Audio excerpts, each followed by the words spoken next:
talking about the spread of diseases after the collapse, and I'm going to talk about that a little bit more. First, diseases, the spread of diseases. After the collapse, there will be an increase in diseases. You'll see an increase in STDs because there'll be less condoms.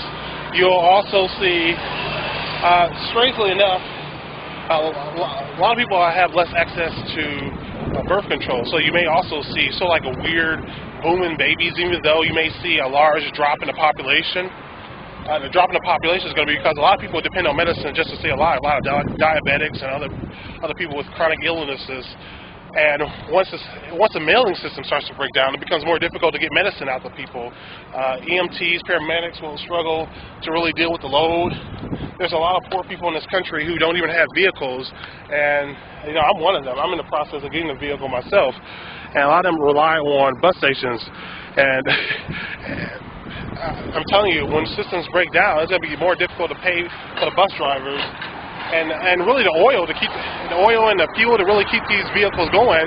So you're going to have a lot of people having a difficult time getting from point A to point B. And that includes from their house to the hospital.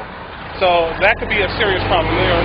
You also have to deal with rodents, rats, rodents. That's going to be a big issue. If there's a large die-off of the population, I'm not saying this is going to happen, this is just a scenario, but if there is a large die-off of the population, you have to worry about who's going to bury all these bodies. What about the rats that are going to start taking advantage of this? The rat population may explode. I was talking with James Wesley Ross last night, and we were talking about the possibility of the rat population booming because of diseases. He's convinced that dogs and cats are going to take care of a lot of these rodents.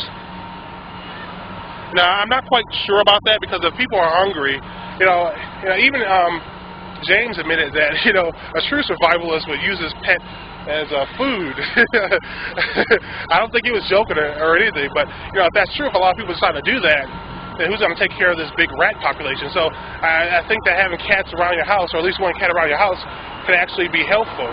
But in this type of scenario, where there's like a major breakdown of basic services, the power goes out, and you don't have access to water and just basic things, the cities could be a hellish place to live in, and you're definitely going to need a vehicle to get out. A lot of people who suffer in Hurricane Katrina, in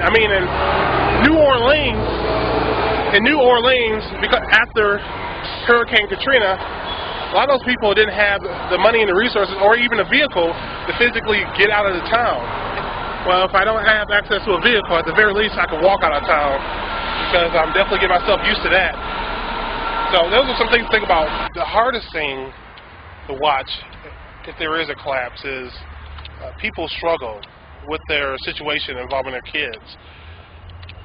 What happens when you can't rely on government to help you feed your kids?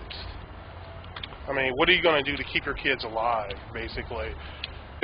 Hopefully it won't happen, but it's something to think about. A lot of people are going to be leaving cities and looking for resources, and if you have them, you're going to have to find a way to defend those resources. A lot of people say that they don't like guns, but they store up food and water. But, okay, how are you going to protect that food and water? Something to think about.